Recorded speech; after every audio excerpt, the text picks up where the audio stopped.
चल मेरी आत्मा को तू, कैसा कठिन रास्ता है।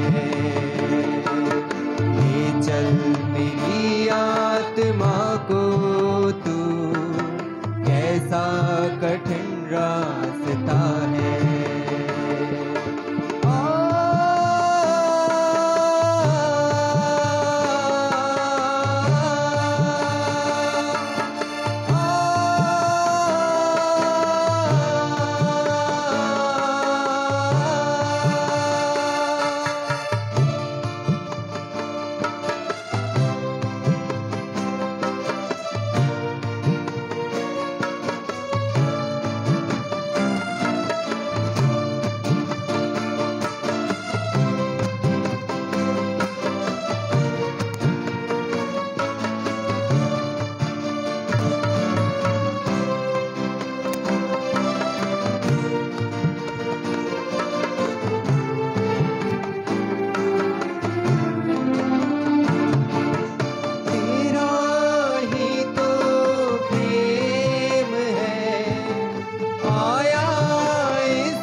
आत्मा को तू, कैसा कठिन रास्ता है। ले चल मेरी आत्मा को तू, कैसा कठिन रास्ता है। ले चल मेरी आत्मा को तू, कैसा कठिन रास्ता है। हालेलुया। हालेलुया। खुदा का धन्यवाद करते हैं, शुक्र करते हैं आज के दिन के लिए जो उसने हम सबकी जिंदगी में दिया। प्रभु का वचन जो पवित्र शास्त्र में से हमने पढ़ा वह बताता है कि प्रभु या पिता परमेश्वर उन सब में दुख उठाता है जो इस संसार में दुख उठाते हैं।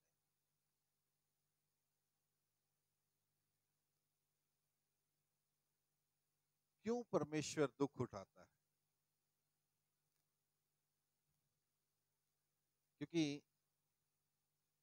परमेश्वर को दुख उठाने की जरूरत ही क्या है?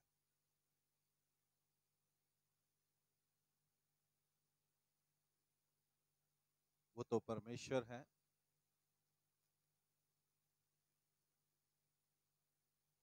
सब कुछ बनाने वाला है,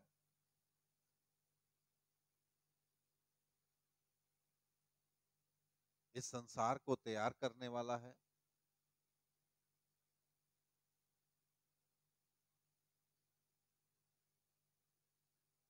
उसके दुख उठाने की वजह, वो कहता है संसार में जो लोग दुख उठाते हैं वो उसकी वजह है कि उसको भी दुख उठाना पड़ा। और संसार के लोग दुख क्यों उठाते हैं? दो वजह। एक अपनी परीक्षाओं की वजह से और दूसरा अपने गुनाहों की वजह से।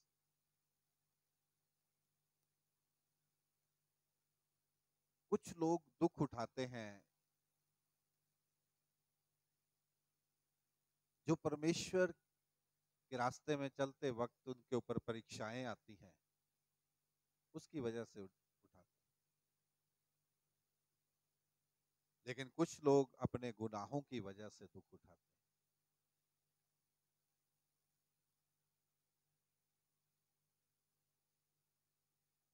लेकिन गुनाह तो हम लोग करते नहीं,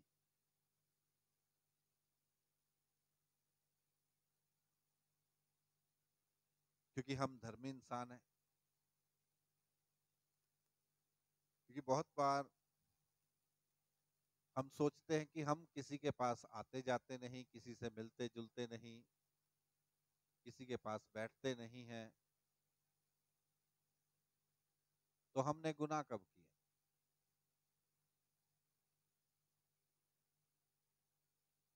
लेकिन बहुत बार जो बातें हम अकेले बैठ के सोचते हैं उनमें भी गुनाह आता है।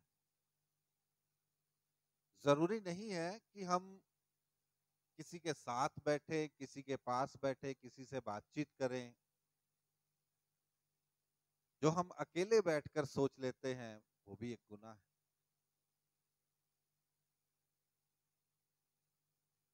क्योंकि कई बार वो रास्ता गलत होता है जिसको हम सोचकर चलने की कोशिश में होते हैं। खुदा का वचन हमें बताता है, कहता है कि परमेश्वर हमारी वजह से दुख उठाता है क्योंकि हम इस संसार में दुख उठाते हैं और हमें उन दुखों से छुटकारा पाना चाहिए ताकि परमेश्वर ने जिस कार्य के लिए इंसान को बनाया है कि प्रभु की महिमा मनुष्य के द्वारा हो, वो मकसद सफल हो सके। खुदा का वचन जब हम दूसरे राजाओं की किताब 5वां अध्याय नमान कोड़ी के बारे में पढ़ते हैं, बड़ी फेमस स्टोरी है बाइबल की और बहुत बार हमने पढ़ी है।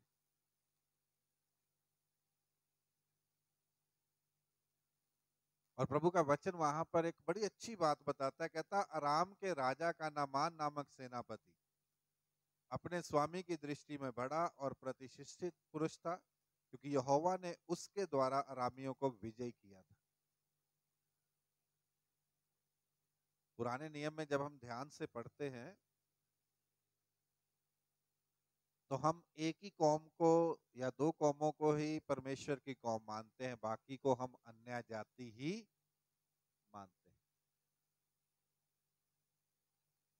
हम कहते हैं इस्राएल का परमेश्वर, यहूदा का परमेश्वर, या हम कह लें कि 12 गोत्रों का परमेश्वर, बाकी सब अन्य जाति,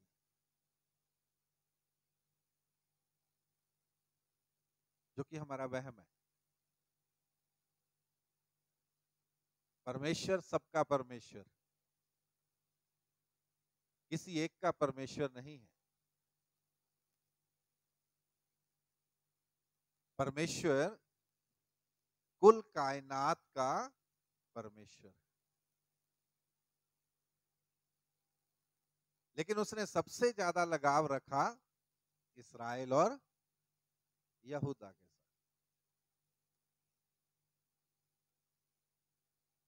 उसका लगाव उनके साथ बढ़ा, क्योंकि उनके बड़ों ने खुदा के साथ वफादारी दी, खुदा की हजूरी में बढ़े, और खुदा ने उन्हें अपनी निज जाति, निज प्रजा बना लिया। लेकिन उसका मतलब ये नहीं कि उसने बाकी दुनिया से अपना हाथ उठा लिया, नहीं। वो सबके साथ था, सबके ऊपर अपना हाथ बनाए था, लेकिन जब बाती निज प्रजा और निज जाति की आती थी तो सबसे पहले वो उनको देखता था, सबसे पहले उन पर ध्यान करता था। और उन पर ध्यान ज्यादा होने के कारण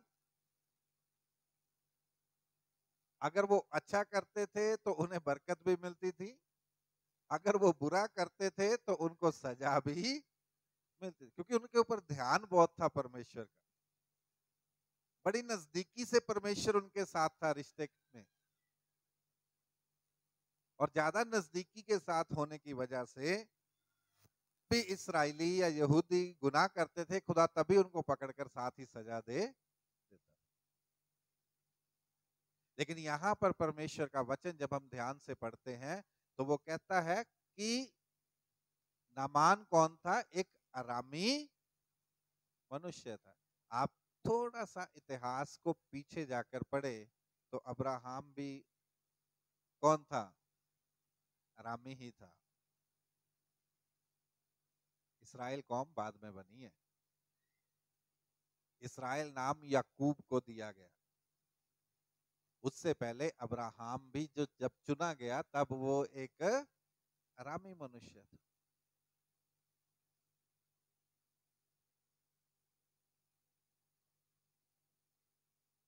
और तब से परमेश्वर ने उनको चुना था, और यहाँ पर उसको चुनकर खुदा का वचन कहता है कि नामान को परमेश्वर ने विजय किया था, जबकि नामान विजय नहीं हुआ था। चाहे वो अराम का सेनापति था, उसके बादशाह का सेनापति था, तो भी उसको विजय करने वाला कौन था? परमेश्वर था। चाहे नामान किसी देवी देवता के आगे सिर झुकाता था, तो भी उसको विजय करने वाला परमेश्वर।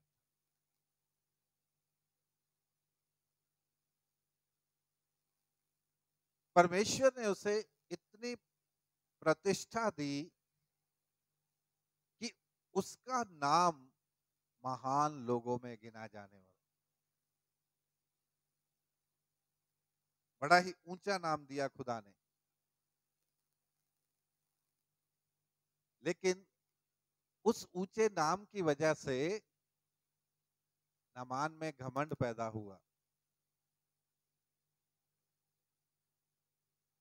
क्योंकि वो सबसे सूझवान बलवान गिना गया था, और उस घमंड में खुदा ने उसे एक ठोकर का कारण दिया कि उसको कोढ़ हुआ, कि जब भी वो सोचता कि मैं एक महान पुरुष हूं, है तो तू एक कोढ़ी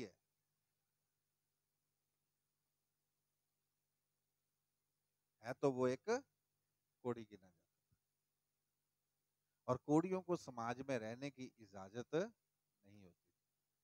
वो महान था जिसकी वजह से वो अपने घर में अपनी पत्नी के साथ रह पाता था, क्योंकि उसके द्वारा खुदा ने विजय किया उसको, और अराम की सेना को बड़ी बलवान सेना बनाया। लेकिन जब खुदा हमारी जिंदगी में कुछ करना चाहता है तो खुदा हमें हिंट देता है, रास्ते दिखाता है, हम सुनना चाहें ना सुनना चाहें, मानना चाहें ना मानना चाहें, देखना चाहें ना देखना चाहें, तो भी खुदा किसी ना किसी जरिए से कुछ ना कुछ करके हमें वो रास्ते दिखाता है।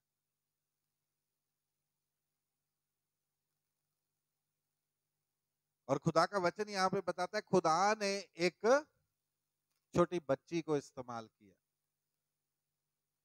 सबसे बड़ी बात उस बच्ची के जीवन में देखें तो वो बच्ची, वो छोटी बेटी जो इतनी बड़ी गवाही देती है, इसका मतलब है कि वो वाकया ही उस परिवार से थी जो परमेश्वर का भय मानता था, जो परमेश्वर का भय मानता था। क्योंकि किसी को गवाही देने के लिए सबसे पहले अपनी जिंदगी में गवाही होनी बहुत जरूरी है। परमेश्वर का नाम किसी को बताने के लिए, और शास्त्र में कोई जिक्र नहीं है कि वो लड़की अलीशा को पहले मिल चुकी थी, उसको नहीं पता था कि अलीशा कोढ़ को भी चंगा कर देता है, उसको नहीं पता था कि अलीशा के पास ये जाएगा तो ये चंगा हो जाएगा या नहीं, लेकिन वो इतनी बात जानती है, there is a one man of God in Israel, कि वहां पर एक परमेश्वर का जन है जो ये कर सकता है, या जिसके द्वारा परमेश्वर अपना काम कर सकता है। उसको बंदी बनाकर वहां पर पहुंचाया गया, गुलाम आई है। अब कोई गुलाम की बात क्यों सुनेगा, और एक ही बार कहने से भी क्यों सुनेगा?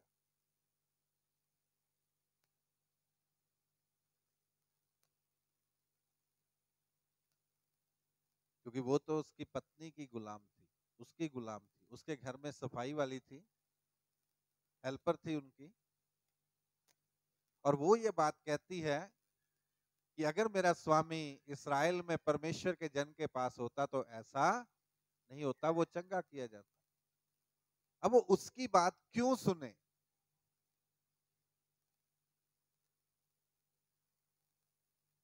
क्योंकि दूसरी बड़ी बात उस बच्ची के जीवन की ये बताती है कि चाहे वो वहां पर गुलाम थी, चाहे वो बंदी बनाकर लाई गई थी, उसने अपनी वफादारी छोड़ी नहीं। वो जो भी काम उसे मिला वो उसको वफादारी से करती गई। उसने ये नहीं दिखाया कि मैं कौन हूं,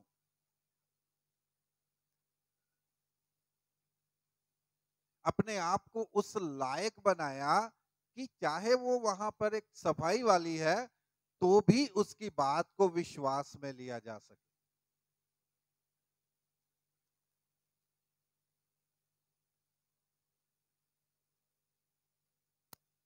तो भी उसकी बात मानने के लायक।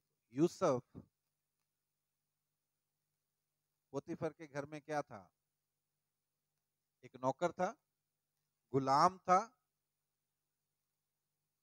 लेकिन जब पोतीफर ने उसके कार्यों में आशीष पड़ती देखी तो उसने अपना सब कुछ उसके हाथों में सौंप दिया। हालेलुया। क्योंकि वो अपने खुदा को नहीं भूला। चाहे वो वहां पर एक नौकर के रूप में काम करता था, उसने अपनी वफादारी नहीं छोड़ी, वो खुदा को वफादारी देता था। जब वो खुदा को वफादारी देता था तो उसके काम में अपने आप वफादारी आती जा रही, और उसके काम की वफादारी के द्वारा खुदा उसके मालिक को आशीष दे रहा था, और जो उसके मालिक को दिख रही थी।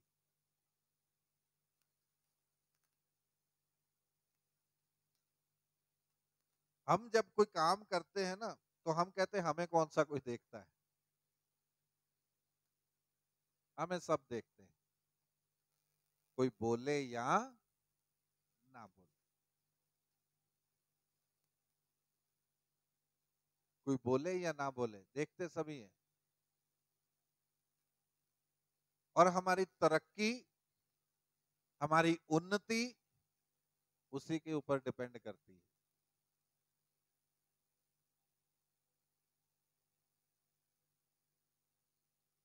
बहुत बार हम देखते हैं जब हम अपने कामों में बढ़ते हैं, हमें बॉस कौन सा देखता है, वो कौन सा सारा दिन यही रहता है। हमें ये जिम्मेदारी सौंपी गई है, हमें कौन कोई देखता है, कुछ भी करते रहे चलेगा। हम कुछ भी करें वाकई चलेगा, लेकिन उसमें जो आशीष है, उन्नति है, तरक्की है, वो तब तक नहीं बढ़ेगी जब तक हमारी उस काम के प्रति वफादारी नहीं बढ़ेगी। जब तक हम अपने दिल से, अपने मन से उस काम को नहीं करेंगे, तब तक हमारी बातों को स्वीकार नहीं किया जाएगा। खुदा नहीं करेगा।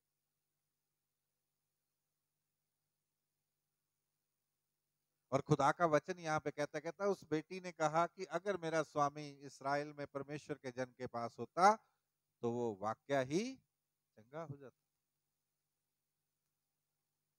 और लिखा है कि उसकी पत्नी ने अपने पति को बोला, और दोनों ने शंका नहीं की। उन्होंने कहा हो सकता है, अगर ये कह रही है तो जरूर होगा। और उसने जाकर राजा को बताया।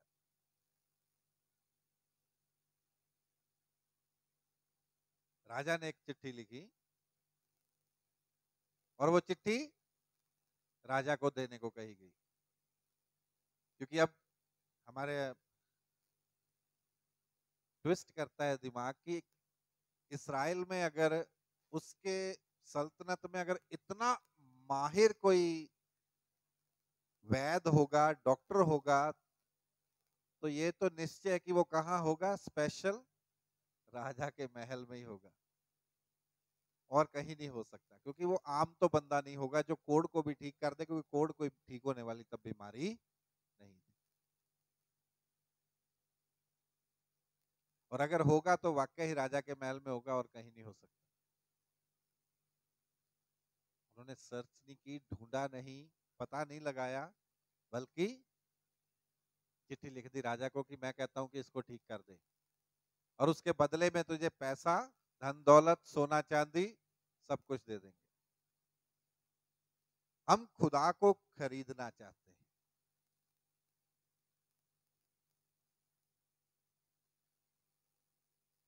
और लिखा है नामान वहां से गया, उसने जाकर वही चिट्ठी राजा को दी।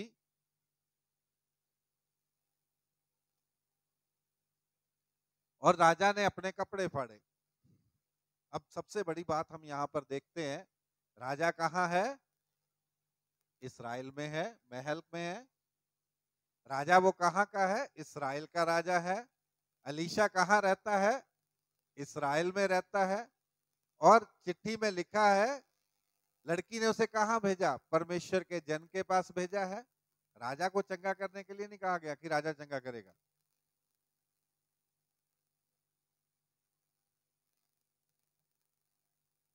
लेकिन हम हमेशा अपनी अप्रोच के साथ जाना चाहते हैं। हम खुदा के पास नहीं जाना चाहते, अप्रोच के साथ जाना चाहते हैं। एक स्टैंडर्ड मेंटेन करना चाहते हैं खुदा के साथ। हम उसके घर में एक स्टैंडर्ड मेंटेन करना चाहते हैं हम अपना।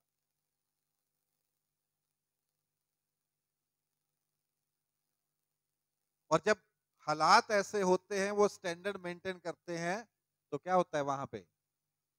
राजा ने क्या किया? अपने कपड़े फाड़। और कहता है शायद वो मेरे साथ लड़ना चाहता है, वजह ढूंढता है।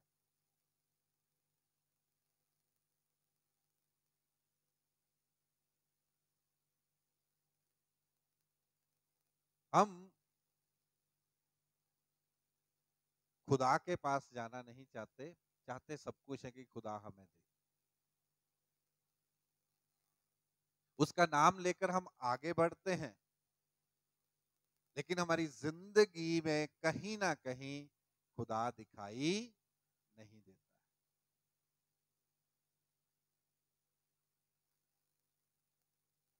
और परमेश्वर का वचन हम ध्यान से आगे पढ़ते हैं तो क्या लिखा है? कहता है अलीशा को जब पता चला राजा ने अपने कपड़े फाड़े हैं, तो कहता है उसको मेरे पास भेज दे। और जब वहां पे भेजा गया तो वो बड़े ही स्टैंडर्ड के साथ वहां पे जाता है। आगे पीछे पलटन है, अपने रथ पर है, और वो बताता है अलीशा को जाकर, कौन आया है? राम की सेना का सेनापति आया है। और किस लिए आया है? कि तू उसको चंगा करे। कैसे चंगा करे? तू अपने खुदा से कह, और वो तुझे कहे बाहर जा, और जाके उस पर हाथ फेर अपने खुदा का नाम लेकर, और खुदा उसको कोढ़ से चंगा करे। यही सोचा उसने, अलीशा ने, सॉरी नामान ने।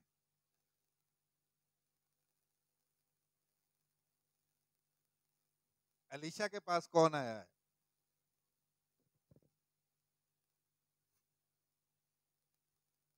अलीशा के पास कौन आया है? एक कोढ़ी आया है जिसको परमेश्वर से चंगाई चाहिए। लेकिन बाहर कौन आया है? बाहर एक वो सेनापति आया है जिसका एक अपना रुतबा है, जिसको परमेश्वर ने हमेशा विजयी किया है, और वो एक बड़े अच्छे स्टैंडर्ड के साथ आया, क्योंकि उसका अपना स्टैंडर्ड है लाइफ का, और वो झुकना नहीं चाहता।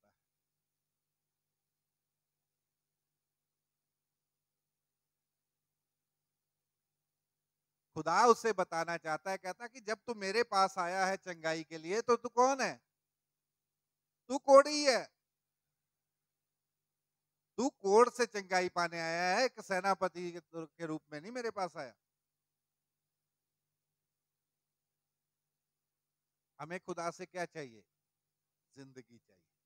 हमें खुदा से क्या चाहिए? चंगाई चाहिए। हमें खुदा से क्या चाहिए? आशीषें चाहिए। लेकिन हमारा स्टैंडर्ड कहाँ है? हमेशा खुदा से ऊपर है। हम कहते खुदा को जो मर्जी लगता रहे, मुझे नहीं लगना चाहिए। ऐसा कैसे?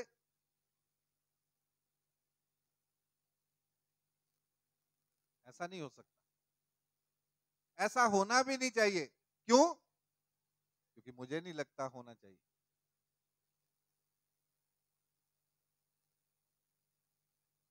जब मुझे नहीं लगता कि ऐसा होना चाहिए, तो खुदा को भी नहीं लगता कि हमें वो मिलना चाहिए जो हम खुदा से मांगते हैं, जो हम खुदा से मांगते हैं। प्रभु का वचन हमने पढ़ा, संत मरकस द्वारा लिखी गई इंजील, उसका पहला अध्याय 40वें वचन में कहता है, एक कोढ़ी प्रभु यीशु मसीह के पास आया, और उसको आकर क्या कहता है? उससे विनती की, और उसके सामने घुटने टेके, और उससे कहा, यदि तू चाहे तो मुझे शुद्ध कर सकता है। हालेलुया। डिफरेंस कितना है? सोच में, काम में, खुदा के सामने हाजिर होने में, जाने में फर्क कितना है? कहता वो प्रभु के पास गया, उसने उससे विनती की, अपने घुटनों को उसके आगे झुकाकर अपने आप को दीन किया, और उससे कहा, हे प्रभु, यदि तू चाहे तो मुझे शुद्ध कर सकता है। और लिखा है, प्रभु ने कहा, मैं चाहता हूं तू शुद्ध हो जा। उसने उस पर तरस खाया और उसको शुद्ध किया। हम खुदा के आगे दुआ करते हैं, हम कहते खुदा मैंने तेरे लिए ये किया, मैंने तेरे लिए ये किया, मैंने तेरे लिए ये किया, अब तू मेरे लिए ये कर। उसमें दीनता कहां आई? विनती कहां आई? और खुदा की इच्छा कहां गई? वो तो प्रपोजल दिया हमने खुदा को अपने स्टैंडर्ड के मुताबिक कि खुदा मैंने ये किया, अब तू ही मेरे लिए ये कर।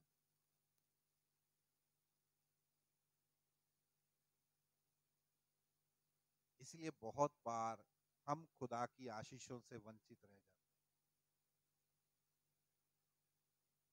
नमान क्या कहता है? ध्यान से देखे, कहता तब नमान घोड़ों और रथों समेत अलीशा के द्वार पर आकर खड़ा हुआ, तब एलीशा ने एक दूत से उसके पास कहला भेजा, तू जाकर यरदन में 7 बार डुबकी मार, तब तेरा शरीर ज्यों का त्यों हो जाएगा और तू शुद्ध होगा। एलीशा ने नामान को देखा? नहीं देखा।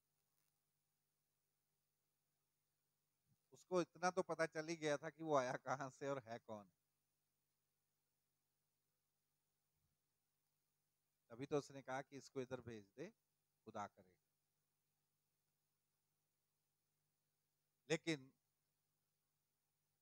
खुदा ने उसके पास संदेश भेजा कि जाकर उसको ये कह दे कि तू ये कर तो तू चंगा हो जाएगा। अब एलीशा की बात उसने माननी नहीं माननी, वो किसके हाथ में? नामान के हाथ में। उसको चंगाई चाहिए या स्टैंडर्ड मेंटेन करके चलना है, वो किसके हाथ में? नामान के हाथ में। कहता है यरदन में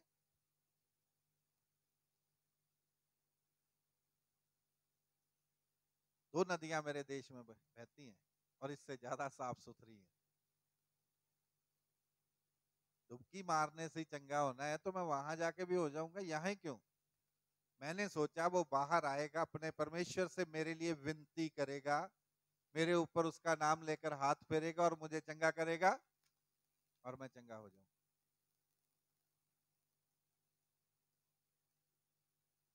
ऐसे चंगाइयां नहीं मिलती, ऐसे खुदा नहीं मिलता।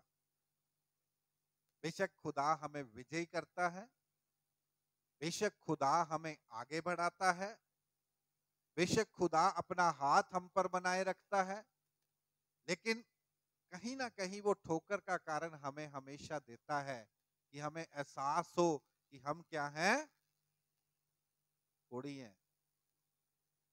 उसको 2 तरह से चंगाई चाहिए थी नामान को, एक कोड़ से चंगाई चाहिए थी और दूसरी जो उसके अंदर घमंड भरा हुआ था उससे भी उसको चंगाई चाहिए। और जब तक वो अंदर के घमंड से चंगाई नहीं पाता तब तक उसको बाहर की चंगाई नहीं मिलने वाली। हमें बाहर की चीजें दिखती हैं, अंदर की नहीं दिखती और हम देखना भी नहीं चाहते। जब तक हम अपने अंदर की चीजों को त्यागना नहीं चाहेंगे तब तक बाहर की चीजें वैसी की वैसी ही।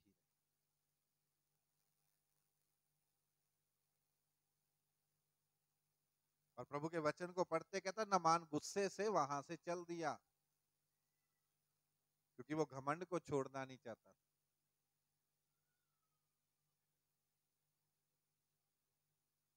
क्योंकि नामान अपने घमंड को छोड़ना नहीं चाहता। हमारी जिंदगी जब तक हमारे अंदर के घमंड को खत्म नहीं करेगी खुदा के आगे, तब तक हमारी जिंदगी आगे बढ़ नहीं। और हमें उसको खत्म करना पड़ेगा अगर हमें आगे बढ़ना है। नहीं तो हम विजयी भी हैं, जिंदगी पाए हुए भी हैं, आशीषें भी हैं, लेकिन कहीं ना कहीं कुछ ना कुछ है जिसने हमें रोक कर रखा है खुदा की आशीष से, खुदा की बरकत से रोक के रखा, खुदा की बढ़ोतरी से रोक के रखा। कुछ ना कुछ हमारी जिंदगी में ऐसा है और वो तभी हो पाएगा जब हम उस घमंड को अपने अंदर से त्यागें। और प्रभु का वचन साफ कहता है उसने क्या किया? वो कोढ़ी क्या कहता है? वो प्रभु यीशु मसीह के सामने गया, उसने विनती की, अपने घुटनों को टेका और उससे कहा, हे प्रभु यदि तू चाहे तो मुझे शुद्ध कर सकता। दीन करके अपने आप को त्याग के उसके आगे झुक गया वो।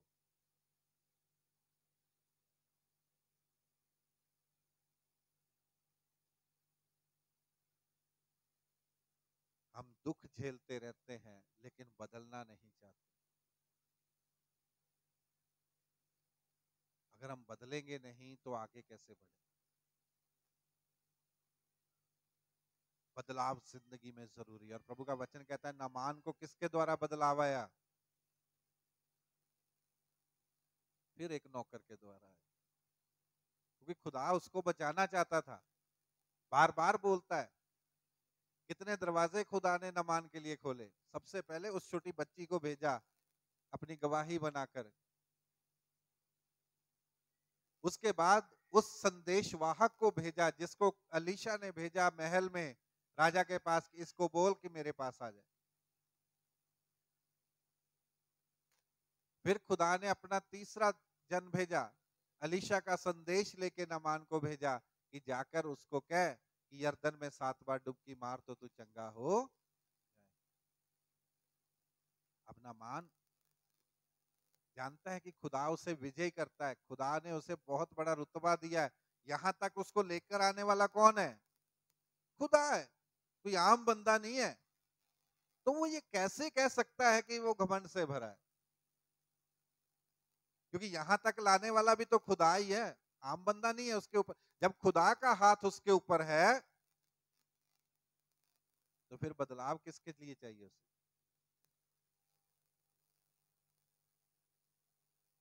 वो नौकर उसका एक सेना में जो है वो कहता है, हे प्रभु,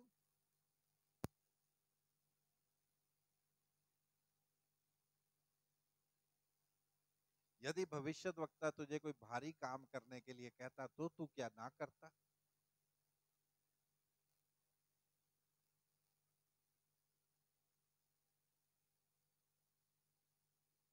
सात बार यरदन में डुबकी तो मारनी है, क्या करना है कर ले। अब वो एक नौकर की बात क्यों सुनेगा? यहाँ भी एक नौकर ही है। इसका मतलब है कि उस नौकर के साथ उसका रिलेशनशिप बहुत अच्छा था। वो नौकर, वो सेनापति का जो सिपाही था, बड़ा नजदीक होगा उसके, जिसने उसको इस बात के लिए एहसास कराने के लिए बोला कि अब ही बदल जा, क्योंकि कब्र में जाने के बाद बदलाव आने में जरूरत नहीं पड़ती, अब ही बदल जाओ। और जब उसके नौकर ने उसको ये बात कही, कहता तब उसने परमेश्वर के भक्त के वचन के अनुसार यरदन में जाकर उसमें 7 बार डुबकी। और हम उस वचन को ध्यान से पढ़े, 6 बार मारी तो वो चंगा नहीं हुआ, 6 बार डुबकी मारने से वो चंगा नहीं हुआ, क्योंकि शायद वो हो जाता तो 7वीं डुबकी वो नहीं मारता। खुदा ने 7 बार कहा है तो 7 बार ही मारनी पड़ेगी।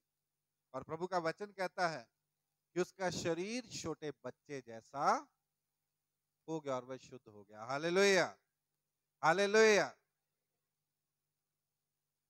इसलिए प्रभु का वचन कहता है, हुक्म मानना बलि चढ़ाने से बेहतर है। वो कितनी भेंटें खुदा के पास लेकर आया वो मायने नहीं रखती, लेकिन जब तक वो हुक्म नहीं मानेगा खुदा का, तब तक उसमें जिंदगी आ नहीं सकती। और सबसे अच्छी उदाहरण यहाँ पे देखे, वो कहता है उसका शरीर कैसा हो गया? एक छोटे बच्चे जैसा हो गया। इसलिए प्रभु का वचन नए नियम में कहता है अगर तुम अपने आप को बच्चों के समान करोगे तो स्वर्ग का राज्य तुम्हारा है। हालेलुया। घमंड छोड़ोगे, अपना अपना स्टैंडर्ड छोड़ोगे, तब स्वर्ग का राज्य तुम्हारा। तब खुदा आपके जीवन में काम करे, तब खुदा की गवाही आपकी जिंदगी में आएगी।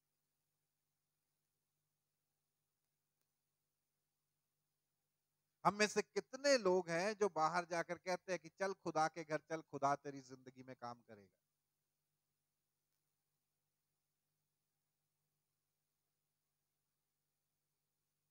जो हमारे बहन भाई, हमारे लोग, हमारे बच्चे परेशानी से गुजर रहे हैं, हमने कितनों को गवाही दी कि चल खुदा के घर, खुदा तेरे लिए काम करेगा।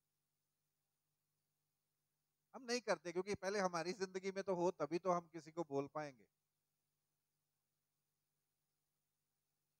हम अपने आप को उस लायक बना पाए कि उस बच्ची के समान, उस गवाही के समान, कि हम कह सके कि तू जा खुदा के घर में, तेरे लिए खुदा जरूर करेगा। और वहां पर जाना ही काफी नहीं है, उन दायरों को अपनाना पड़ेगा जो खुदा ने अपने वचन के द्वारा हमें दिए, जो उसने अपने वचन के द्वारा हमें दिए हैं। और प्रभु का वचन हम ध्यान से पढ़ें, वो क्या कहता है प्रेरितों के काम में, कहता है प्रेरितों के हाथों से बहुत से चिन्ह और अद्भुत काम लोगों के बीच में दिखाए जाते हैं।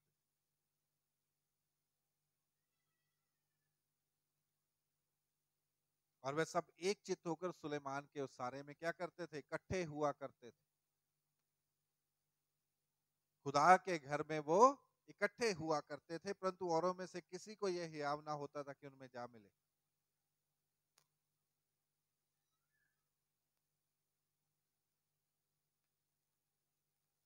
लेकिन उनकी बढ़ाई जरूर करते थे। खुदा हमारी जिंदगी में काम करेगा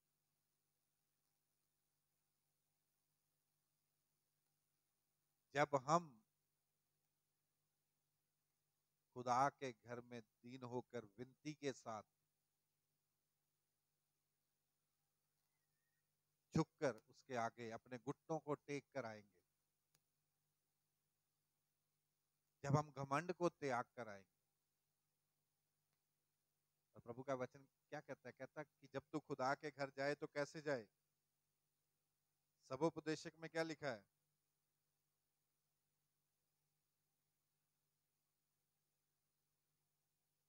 सबोपदेशक उसका 5 अध्याय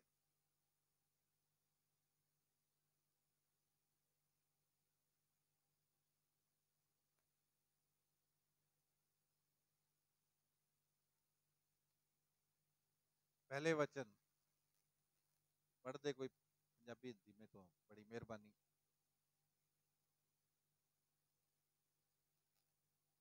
खुदा का वचन क्या कहता है वहां पे, ध्यान से सुनिए।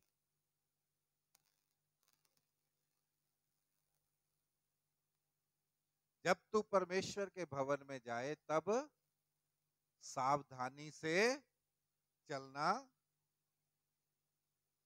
सुनने के लिए समीप जाना, मूर्खों के बलिदान चढ़ाने से उत्तम है।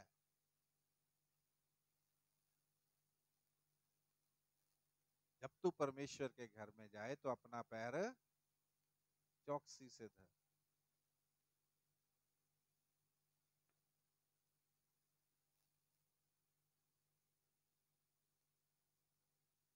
क्रिसमस पे बहुत लोग खुदा के घर में आए, बहुत लोग आए।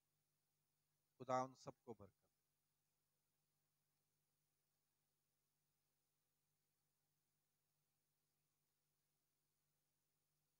लेकिन किस लिए आए, क्यों आए, प्रेयर करवाने आए थे, अच्छी बात है।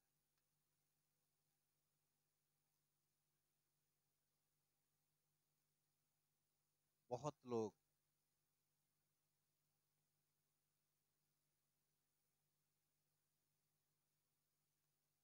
नशे से धुत है,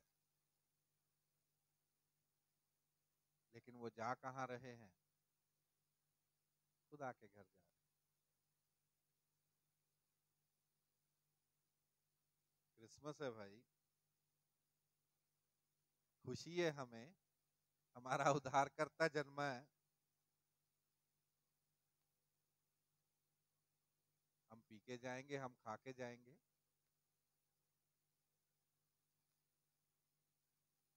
वो तो कहता कहता अपना पैर कैसे धरना है, चौकसी के साथ। और गलती से हमें कोई बोल दे कि तू ऐसे भाई क्यों आया, फिर हमारा पारा 7वें आसमान पर। और मैंने कितने लड़कों को बोला जो मेरे पास यहाँ पे प्रेयर करवाने के लिए आ रहे थे, मैंने कहा इनको बाहर रोक दे, क्योंकि उनकी पी हुई थी, वो बार बार ही आ रहे थे। अंदर आ रहे, यहाँ पे आके सिर फेंक रहे, कर दो जी, दुआ कर दो जी। और जो हमारे बच्चे यहाँ पे खड़े थे, उनको गाइड कर रहे थे, मैंने फिर उनको बोला, मैंने कहा इनको बाहर रोको, बार बार आ रहे।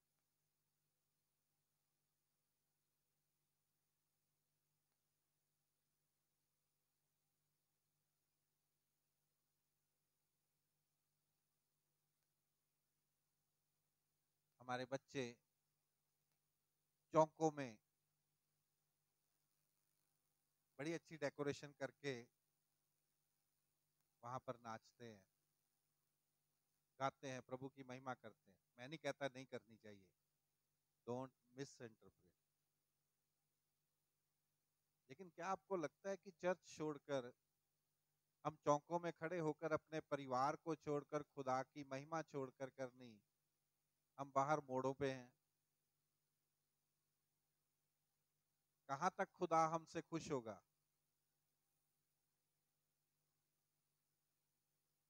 और अगर आप किसी को बोलोगे, वो कहेंगे हम इतने सालों से करते आ रहे हैं, आज तक तो हमें किसी ने बोला नहीं, अब ये क्यों बोल रहे हैं? बाइबल तब भी हमें यही बोलती थी, आज भी वही बोलती है। लेकिन हमें सुनने की आदत नहीं रहेगी तो हम कैसे खुदा में बढ़ पाएंगे? और अगर कोई माँ बाप अपने बच्चों को रोकेगा तो वो पता क्या कहते हैं? ला फलाने दे जवाक भी तो उत्थे ही खड़े आ, वो ਤੁਹਾਨੂੰ ਕਹਿੰਦੇ ਨਹੀਂ, ਤੁਹਾਨੂੰ ਸਾਡੇ ਤੋਂ ਜ਼ਿਆਦਾ ਡਰ ਲੱਗਦਾ, ਅਸੀਂ ਕੀ ਕਰ ਆਉਣਾ ਬਾਹਰ ਜਾ ਕੇ, ਅਸੀਂ ਕੋਈ ਗਲਤ ਕੰਮ ਕਰਦੇ हैं?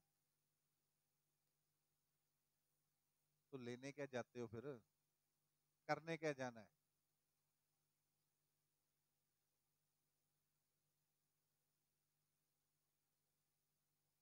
अगर इतनी खुशी है तो अपने खुदा के घर में अपने परिवार के साथ अपने घर में क्यों नहीं मना सकते हम?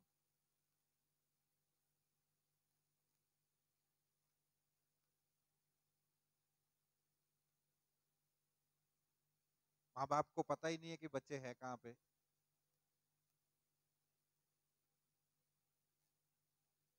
तो कैसे, कौन सी खुशियों की बात हम करते हैं? तो अगर हमें माँ बाप रोकते तो हम कहते मैं तो कहाँ था, वहीं था।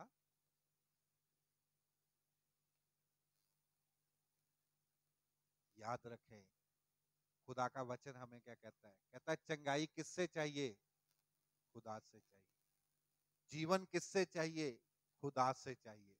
बरकतें किससे चाहिए? खुदा से चाहिए। आगे बढ़ाएगा कौन? खुदा बढ़ाएगा। नमान को उसने इतना प्रतिष्ठित पुरुष किया कि नमान के तुल्य और कोई मनुष्य आराम में नहीं था। आराम में ही छोड़ो, आसपास की सेना में कहीं राज्यों में भी नहीं था, क्योंकि खुदा ने उसे इतना विजयी किया कि लोग उसकी महिमा करते थे। लेकिन रखा उसको क्या था? कोड़ी रखा था। लोग सामने चाहे सेनापति कह के सलाम ठोकते हो, पीछे से क्या बुलाते होंगे? है तो एक कोड़ी है। और वो कोड़ ही उसे ऊपर नहीं उठने दे रहा था।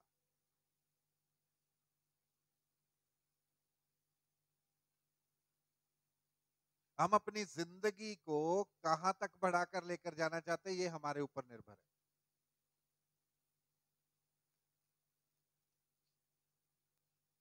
नामान सबके सामने नहीं आ सकता था, सबके बीच में नहीं रह सकता था, क्योंकि लोग फिर भी उससे डरते थे कि कहीं हमें इसका कोड़ ना हो जाए। अगर उसकी सेना में भी थे तो भी उससे दूर होकर चलते होंगे, क्योंकि उस समय नामान तो प्रतिष्ठित पुरुष था। वो तो अपने महल में अपनी पत्नी के साथ अपने बच्चों के साथ था, लेकिन बाकी अगर उसके द्वारा किसी को कोड़ हो जाता तो वो अपने घर में रखा नहीं जाने वाला था, उसको तो समाज से बाहर निकाल दिया जाता। लोग उसके साथ जरूर रहते थे, पर जानते थे कि इसको कोड़ है, उससे अपने आप को बचा के कैसे रखना है, सब जानते थे। आखिरी बात ध्यान से देखें, जब नामान 7 बार डुबकी लगा चुका, वो चंगा हुआ।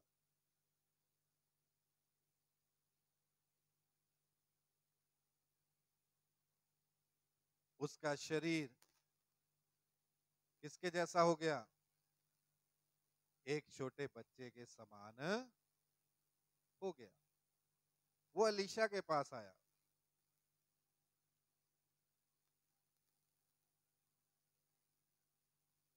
और उसने आकर अलीशा को क्या कहा, ध्यान से देखें, 15वें वचन को पढ़ें तो लिखा है, कहता जब तब वह अपने सब दल बल समेत परमेश्वर के भक्त के यहाँ लौट आया और उसके सम्मुख खड़ा होकर कहने लगा, सुन, अब मैंने जान लिया है कि समस्त पृथ्वी में इस्राएल को छोड़ और कहीं परमेश्वर नहीं, इसलिए अब अपने दास की भेंट ग्रहण कर। Hallelujah, hallelujah. अब वो कैसे आया है? दास बनकर आया है, अपने आप को दीन करके आया। सेनापति के रूप में वो पहले आया था, जब वो चंगाई लेने आया था, लेकिन उसको चंगाई सेनापति के रूप में नहीं मिली। जब उसने अपने आप को दीन किया, उसको चंगाई मिली, और चंगाई लेने के बाद वो खुदा के जन के पास आकर क्या कहता है? अपने दास की भेंट को ग्रहण।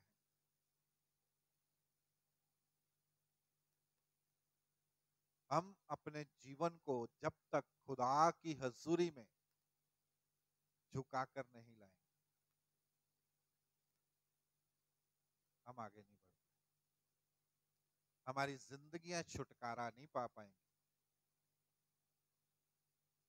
हमारे बहुत से काम रुके के रुके ही रह जाएंगे। चाहे खुदा हमें कहीं भी उठा के खड़ा कर दे, लेकिन कुछ ना कुछ कमजोरियां खुदा हमेशा हमारे अंदर रखेगा, जो हमें ये एहसास दिलाती रहे कि हमारी जिंदगी में इन चीजों की कमी है। और वो तभी दूर होंगी जब हम अपने आप को दास के समान लेकर आएंगे खुदा की हजूरी। हम क्या हैं? गेट के बाहर है। हमेशा ये याद रखें, आप कोई भी स्टैंडर्ड में, वो कहाँ है? गेट के बाहर। जब आप खुदा के घर के लिए निकले तो आप क्या हैं? आप दीन होकर आए हुए एक दास है उसके, एक आम मनुष्य है उसके आगे। जब आप उसके लिए चले, उसके पास जाने के लिए चले, जब आप दुआ के लिए उसके आगे झुकते हैं कि हमारे लिए दुआ हो, तो अब तब आप एक आम इंसान है जो खुदा से विनती कर रहा है कि हे खुदा, मुझे ये जरूरत है, मेरी पूरी कर।